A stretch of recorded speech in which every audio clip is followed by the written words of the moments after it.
bado nauliza ni how. Mziki ni kama kalamu ni banga na shika na kata kijana talanta kibao. Stick to the shit that I know. I do not fuck with the rest. You think this shit be a test? You should not fuck with the best.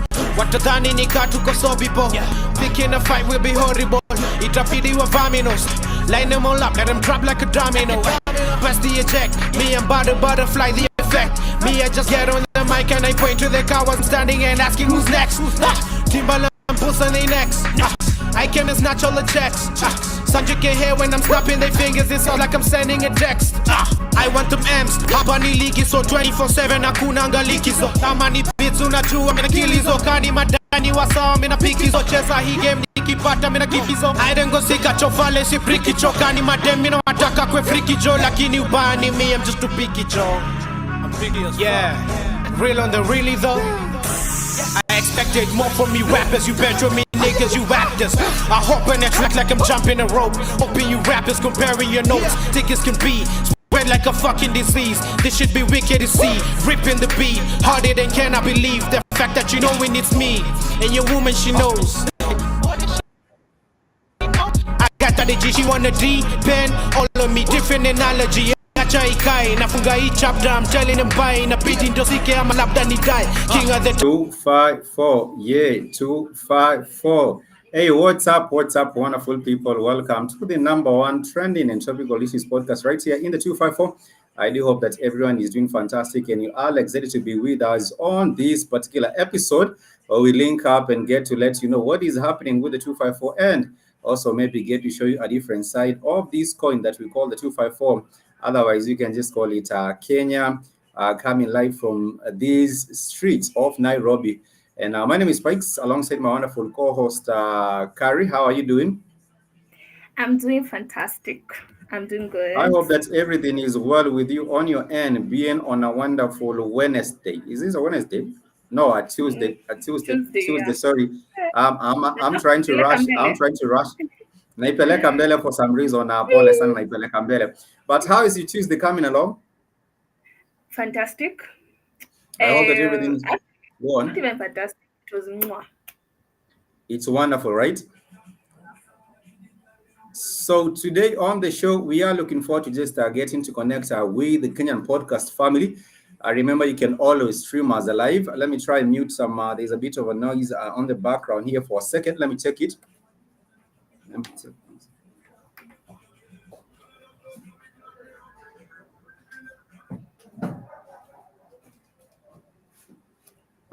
Sorry for a bit of that. I was just trying to see if we could just sort out a problem right there with a bit of the noise in the background.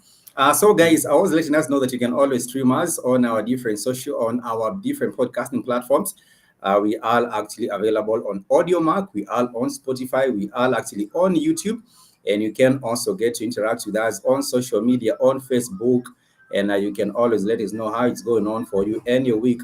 Have you listened to the latest episode of the Kenyan podcast? We were talking about these Hustlers Jet, and we were just discussing about how much it's costing the nation and what are some of the benefits that have accrued from our president's trip to different countries around the world. So welcome to the show. And today we shall start off with offering our condolences to the family and friends and also the fans of the one and only Jambi Koikai.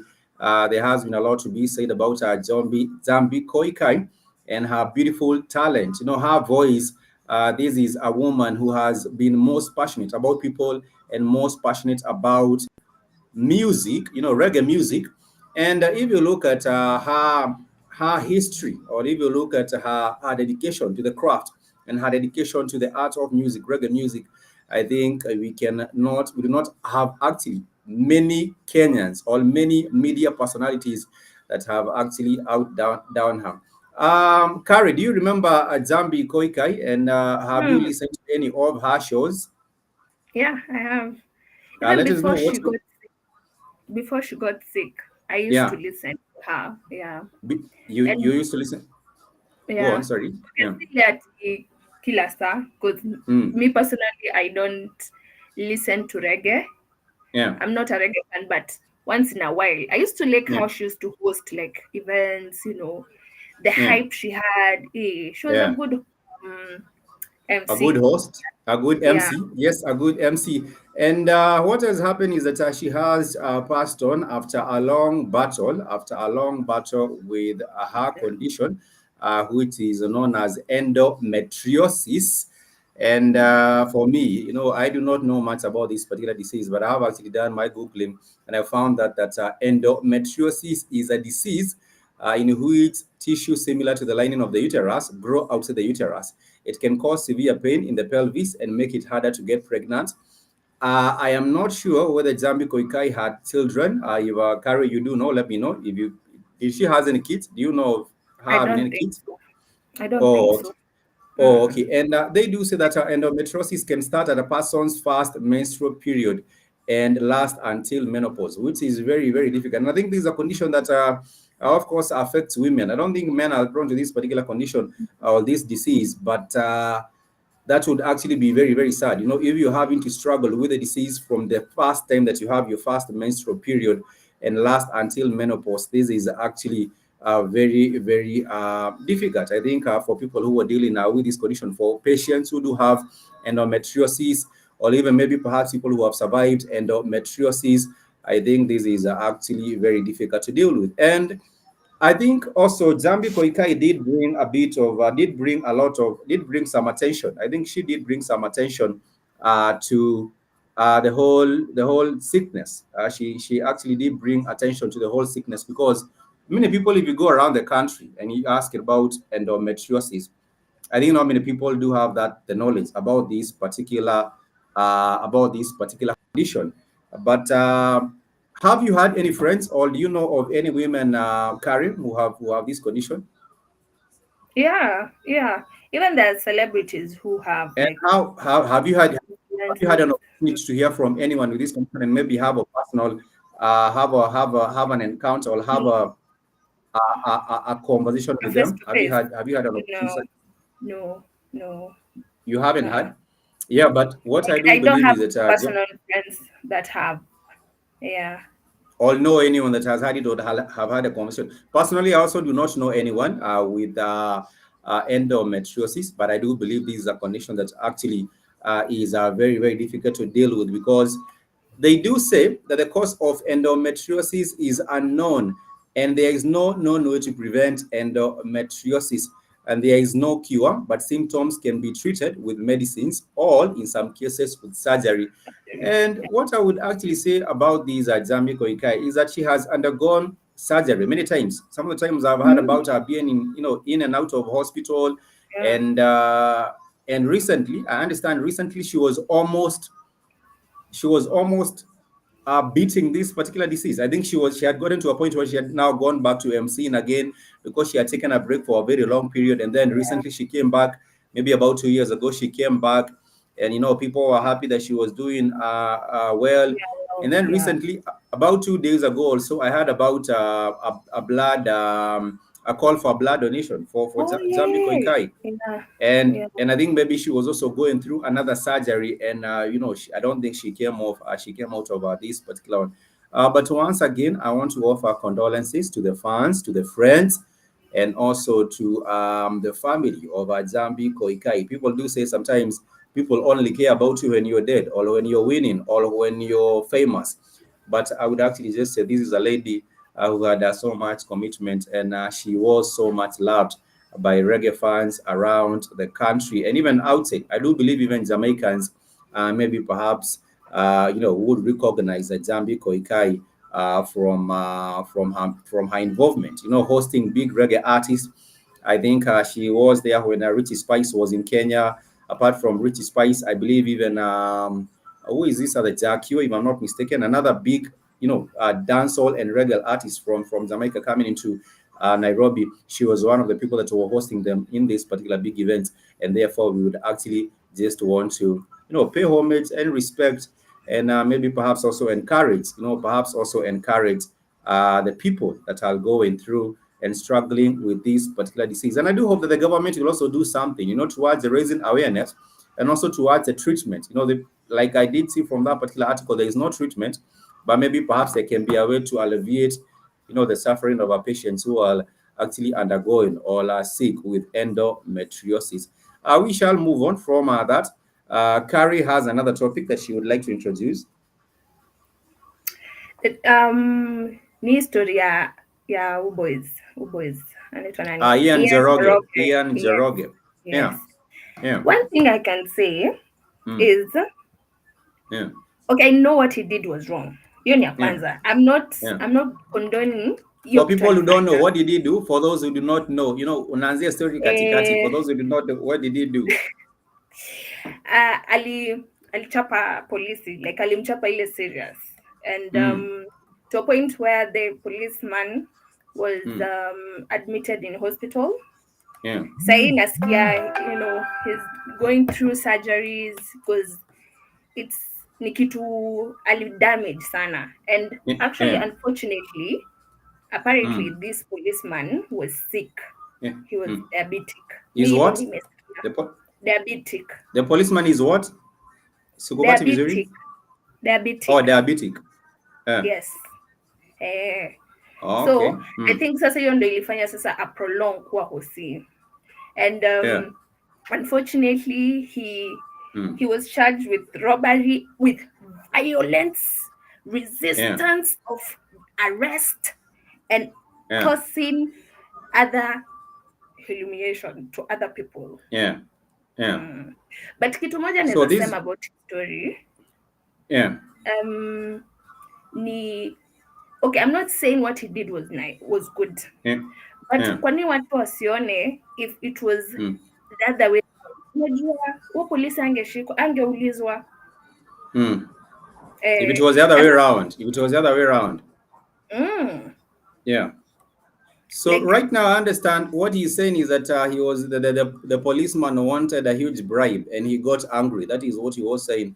The policeman wanted a huge bribe and I got angry, and that is how he was not able to hold back his anger, and that is what led him to do whatever he did. What is your thought about that? Do you think the policeman was asking for a bribe? Actually, I'm even shocked. Yeah. In fact, in the first place, I didn't know what happened until I saw the leak of the video clip. Yeah. So to that point, kubraibiwa, I don't know. Yeah, but so but according to your knowledge, ile unajua tu ya policy wa nini traffic, I know it's not all, it might not, we cannot generalize everyone, but there would be probably, I would actually agree with these statement that he claimed that he was being asked for a big bribe, and perhaps that was actually the truth. So there are many people who maybe might take Njoroge as a villain or as a hero, depending on where you do start. One of the people that has taken him as a hero is Mkardinali, Scam Cardinali. And Scam Cardinali took to his Twitter, to his Instagram, and he was saying, if Ian Njoroge does have a criminal record, I will bail him out. Nzegema Sanse Wakwende. For the times these fuckers have beaten me up for no reason. Mziza Zoza Nation. That is how he did sign out on that particular one. This is Scam Cardinali. But one the ironic thing, Jesse, the ironic thing ni nini? Nimeona mahali kwa Twitter ati the Ian now Njoroge ati amepost hapo anasema I blame the devil and Wakardinali. So I blame the devil and Wakardinali. That is what he said. Yeah. I saw a tweet. I think I'm not maybe sure. Is that his original account? I don't think he's on Twitter. It might not be his original account. It might actually just be a pseudo account, a fake account. So guys, for those who have joined us on the Kenyan podcast, we want to thank you so much for showing your love and support. For those that have followed us on YouTube, and also those who are streaming us on Twitter, we never take your company for granted. We actually do appreciate your support, and you're just taking your time, just taking a minute or two to just connect with us. My name is Carrie, and their co-host here, she goes by the name, my name is Spikes, and our co-host here goes by the name of Kari. I actually got that mixed up. Sorry, but nonetheless. No, I'm just wondering. It's a mix-up. But guys, we shall move on. We shall move on to the next story. Pardon the mix-up. We shall move on to the next story. And we want to report about this whole situation going on with the Runda. You know, Runda, and also comparing that to other areas. We do have houses that are built on riparian land, and these are houses actually in uptown. You might call it uptown. And then we do have the houses that are built in the other side, Eastlands, Madare, other places like that. And now we're seeing these houses in Madare actually being demolished, you know. But on the other side, we do have houses in Runda and maybe other different areas where we might also say these are also built on riparian land, but this is nothing happening on this other side. So there's a report here that was done by Rari Mado, and he was showing how these houses, you know, they are still impacted by floods. And this is a month. This is actually probably a month after the flooding. Let me share this with us, and then we shall talk about this flooding situation and also the damage, the demolishing of houses. Not a river. This is a family's courtyard in Runda, one of Nairobi's wealthiest suburbs. More than a month after record. This is not a river. This is a family's courtyard in Runda, one of Nairobi's wealthiest suburbs. More than a month after record rains and floods hit Kenya, their home is still submerged. Jonathan Das says they haven't even started quantifying how much his family has lost. Nothing is left. Sorry, what? This is after a month. Yeah, this is after a month. Now, this is actually about yesterday, all the day before. This is about, I think yesterday, what? This is when Larry Mado was in that area, and the places are still submerged in water. After 2 meters of floodwaters moved in. These are rally cars. A lot of people were moving into the city. We've got people coming from abroad who want to live in these, you know, luxurious leafy areas. And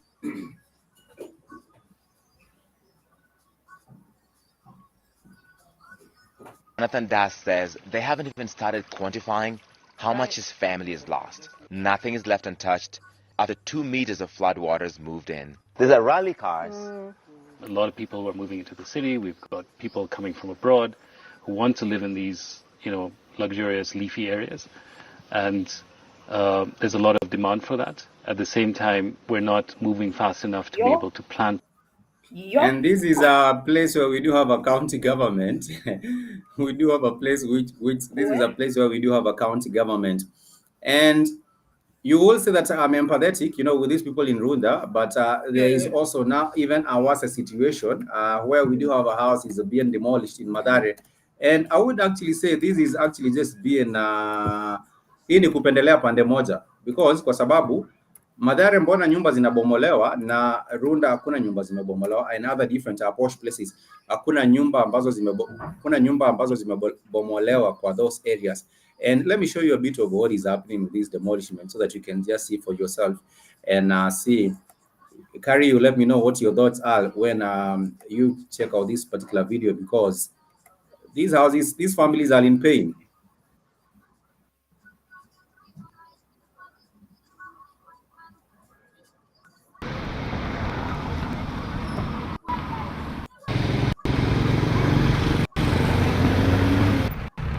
Tulishtuka sana kuona nyumba zetu zinabomolewa.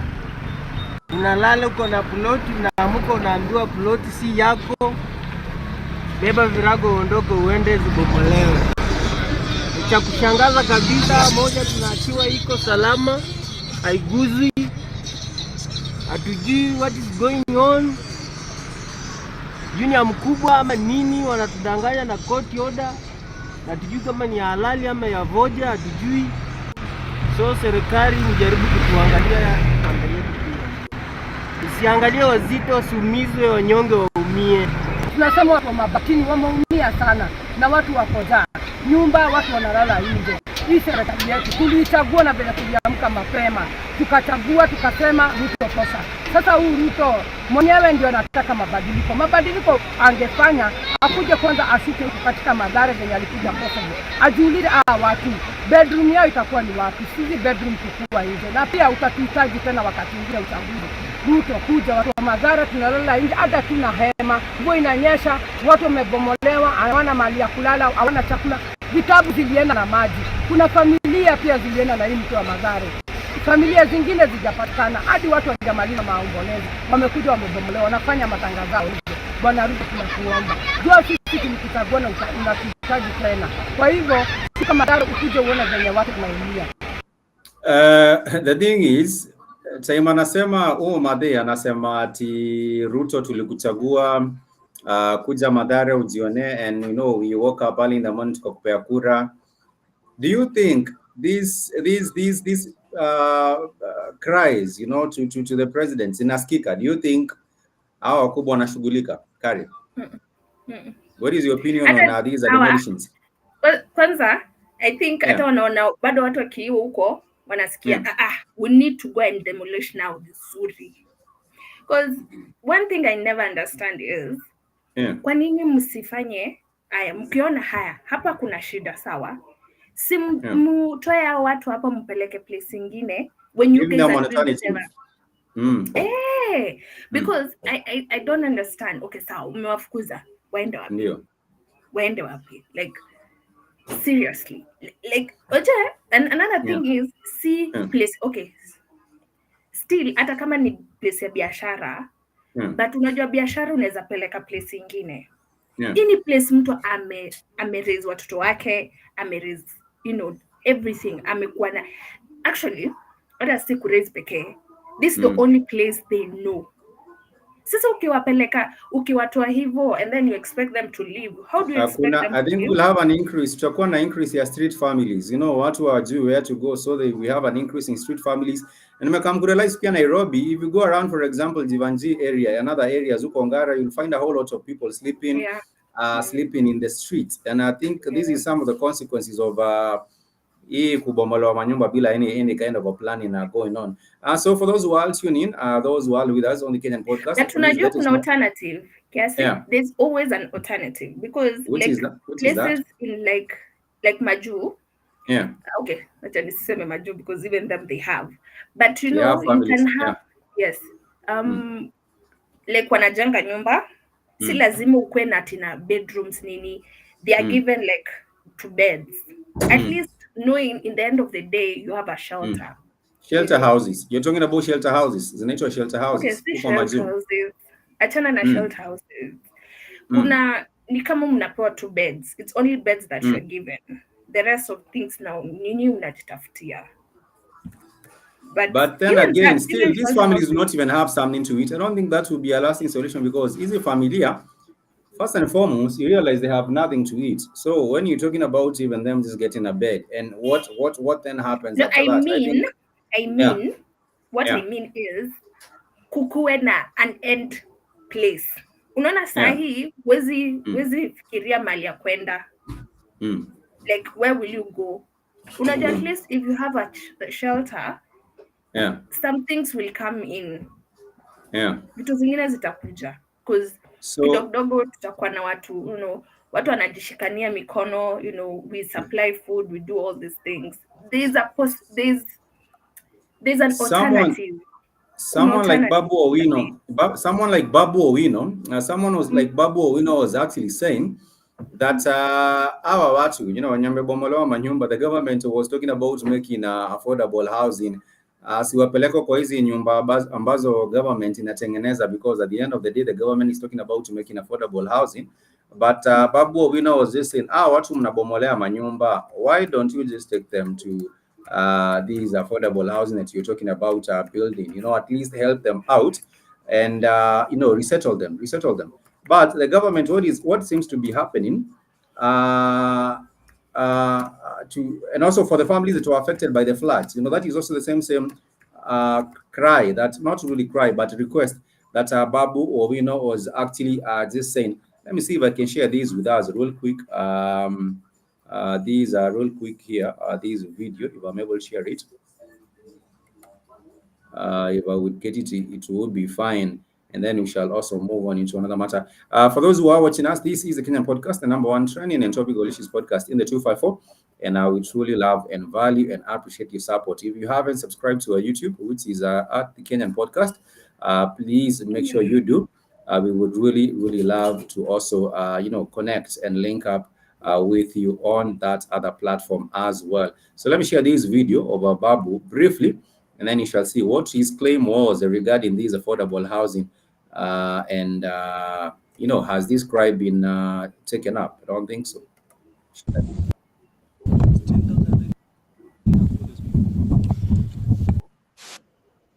Thank you very much, members of the press. I'm Honorable Dr. Babu Owino, Member of Parliament for Embakasi East constituency, or Republic for those who are staying in Embakasi East. And I want to talk about the matters floods. This is a serious disaster that has consumed property in this nation and has equally consumed lives. We've lost so many lives in different parts of this country, and the way the disaster has been managed is so poor, in a very incompetent way, by the sitting President of the Republic of Kenya, going to various places and announcing that he's going to give 10,000 Kenya shillings to people who have been affected by these floods. I want to ask the President one simple question, that what will 10,000 Kenya shillings do to a person whose house has been swept away, destroyed, to a person whose bed and beddings have been destroyed? That was a good question being asked by Babu Owino, and that was in regards to the floods. But also, right now, you're talking about the demolition of these particular houses, and the same question goes: what is the government doing to at least alleviate the suffering of these particular people? Actually, this is the same government that has caused these problems to these particular people. And for those who are tuned in, let me know: do you think that the government is fair in the way it has actually addressed this particular matter of dealing with the houses built on riparian land? Because the Mathare and other areas, the houses are being demolished. But if you go to uptown areas, this government is not doing the same. And this is a government that was telling people this is a government of the hustlers. That was one of the biggest lies ever told in history, that this is a government of the hustlers. Serikali ya mama mboga, serikali ya msewa boda.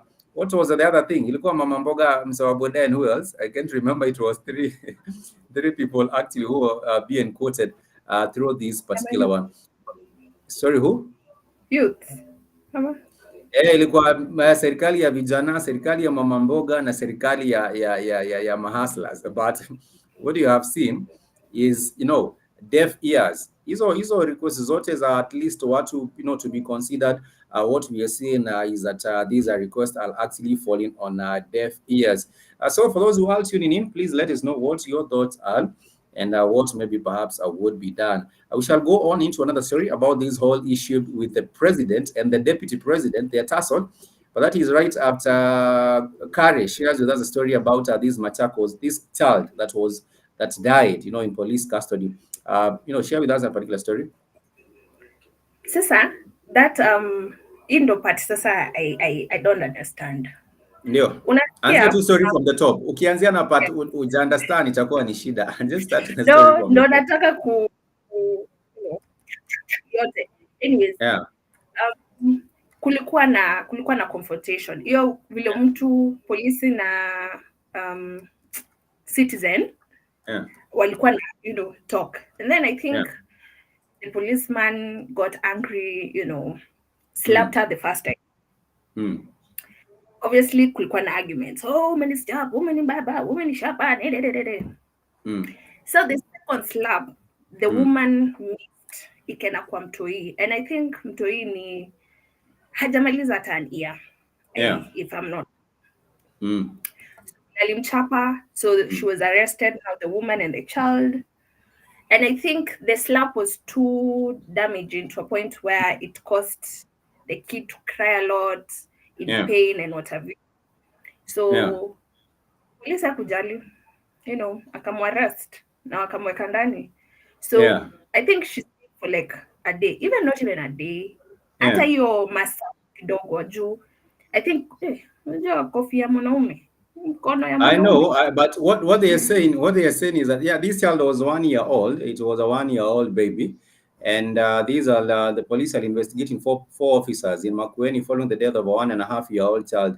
And according to this report, the mother, her name was Zipporah Muteti, missed a slap that landed on the deceased ears, making him unconscious. So alikuwa, I think, anagonga huyo mwanamke coffee. Then I think for some reason the coffee miss huyu mwanamke. Then it actually hit the kid. And this is a child, a 1 year old child, na hiyo slap ya mwanaume.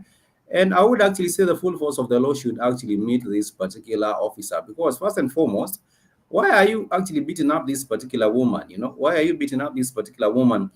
The thing is, in Kenya, you're guilty until proven innocent, instead of being innocent until proven guilty. In other countries, utaona kwamba there is a due course of the law, kuna investigation inaendelea, and kuna proper procedures taking place. But sasa huku Kenya, you actually being locked up. This mother and the child was actually locked up on a Wednesday, but mtoi alikufa on Saturday. And the family has lamented against the police refusal to have the child taken to hospital by the mother, even after the pleas for the child to undergo treatment. And this is actually also a whole lot of negligence. If you get to ask me, naweza sema kulikuwa na negligence more, kwa sababu there was a request. Mnaambiwa mtoto wa feel poor, please let us take this particular child kwa hosi. Alafu then they are there, egotistic, hapana, mtaenda. And also I'm wondering, because they do say this is a case that was involving a debt. Mother, I think alikuwa na deni ya mtu. How much money was that? For you to be taking a woman to a cell, and also beating her up. Kwani inaweza kuwa ni pesa ngapi? And even whatever amount, there is no amount that can actually be quoted that can bring the life of a human being back to life. Once a life is lost, then that's that. And also, when you talk about these particular cases, I understand that recently the government has been looking for ways in which there can also be different ways for conflict resolution. Si lazima ati hii kesi tena ikuwe imepelekwa sijui huko kotini sijui wapi. There would be some other different ways in which this particular matter can be resolved. But for you, what do you think should be the next course of action? What do you think should be the next course of action for the family? If family inafaa kufanya nini according to your thoughts? It's sad. It's very sad. But at the same time, the same whatever. Vile wanafanyia what is his name? Ian. Yes, Njoroge. Yeah, Ian Njoroge. The same thing, hata polisi anafaa kufanywa hivyo, because hiyo ni murder either way. Hii ni murder. Na ni negligence, because kwa nini ukukubali kumpeleka hosi? Kwa nini wewe personally mtoto umpeleke hosi? Hii time yote hii mama anakaa cell, atajipanga vile atatoka na get. Hiyo part si concern ya polisi, but ile concern kubwa wangefanya hiyo tu, hata hiyo guilt yake ingemuuma. But si kila mtu ako na guilt, si kila mtu ni human, so I would actually say the full force of the law should meet them. Go on. Yeah, true. I would say the full force of the law should meet them, kwa sababu the way they're dealing with Ian also should be the same with this particular police is being dealt with, because society normalize in Kenya. Society normalize police brutality against the citizen. But now when it's the other way around, that is when it becomes nini. But when it has been police beating up people for no reason, haionekanangi kama ni shida. But anyhow, we shall be moving along to our final story. Yes, 1 minute. Ni kama ile siku, you remember there's a time police ali shoot someone daytime. In daytime. No police too, he took his gun, shot him, alirudisha na he walked. But if it happen the other way around, I don't understand why. Kwa nini tusi hiyo time tunawambia hapana usimchape, kwa nini tusi question hata hao polisi, tusiwa question. Wambia hapana, achana na if you want to do your job without violence. I would actually agree. It should be two-way. It should be two-way. Exactly. It should be Kama two-way. mimi It should. respect, you Yeah. respect me. I don't give a hell what you're going through. Hata mimi I'm going through things. Nilitoka huko That. nikaenda hustle, nikafanya Mm, vitu, nikafanya hivyo. mm, Even mm. you're hustling, whatever you're doing. Kama Wow, kuna what happens for most of them? It's about the money. They don't even really care about security. But anyhow, we shall be moving along but to our last story. no, sikiza. Mm, But yeah. you're wanalipongwa whatever money they're paid. Kuna wengine wanasema wanapay less, kuna wengine wanapewa vizuri. It's up to them. Hata mimi kama mwananchi, yes, I need my respect too. That is Hiyo it part should be. ya unataka that's none of my business. Man, You have your It's- salary. You have your Yes. salary at the end of the month, and you're actually paid because this usikuja is kusema ati economy ni mbaya ati nini. That's not my concern. My concern is umenishika sawa, tupelekane mbele. that is for them. They try to to cause detours and other things like that. So we shall end up with this particular story about these this lift or this gap or these problem between the president and the deputy president. Many people have given their opinions about these differences between the president and watu wa Mount Kenya, watu wa Mlima. And I want to share this particular video, and then we shall be giving our reaction to it as we wind up on today's Kenyan podcast live. So let me share these with us, and you can also, as a Kenyan podcaster family, let us know what you think about this particular video. Because for me, I find it to be funny, but some of these particular matters are actually very true. Others, for me, I think it's pettiness. But let me share this.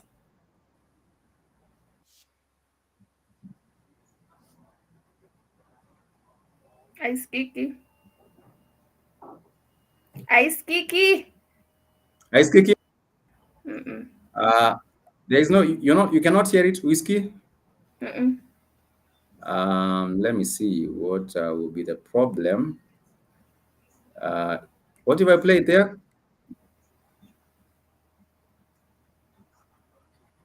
Can you hear it?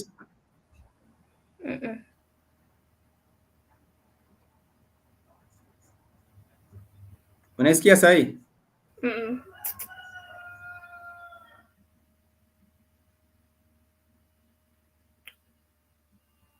What happened?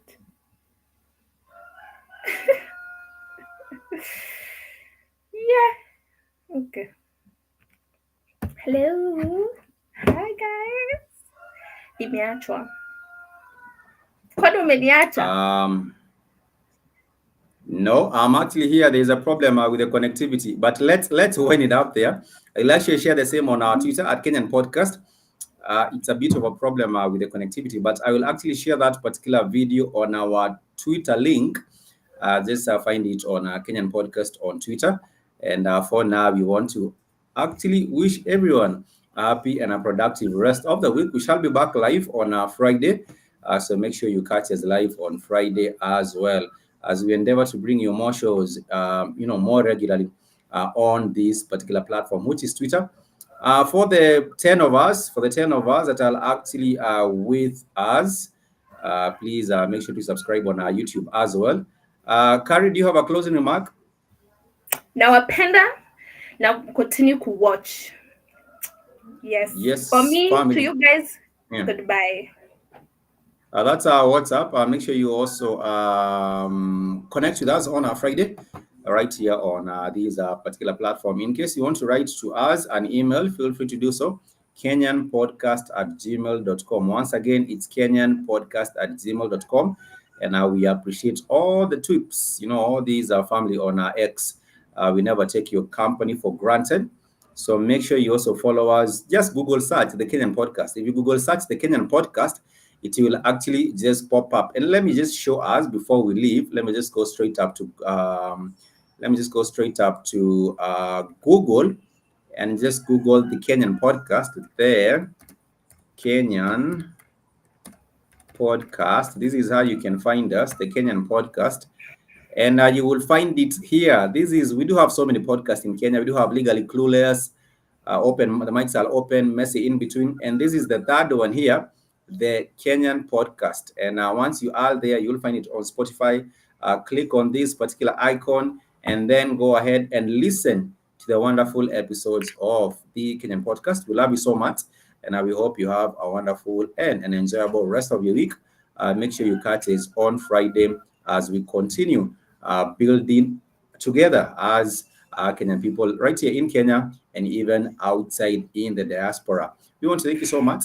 Remember, they do say lisemwalo lipo na kama halipo basi laja. That is what we do say right here on the Kenyan podcast. Lisemwalo lipo na kama halipo basi laja. Till next time, much peace and love. I want to wish you a happy one. Kwaheri. Peace. You're singing a song. You're singing a song. It's an outro. It's an outro. Oh, okay. That's our WhatsApp. Until next time, much peace and love. I want to say kwaheri. Bye. Let me find these. Okay.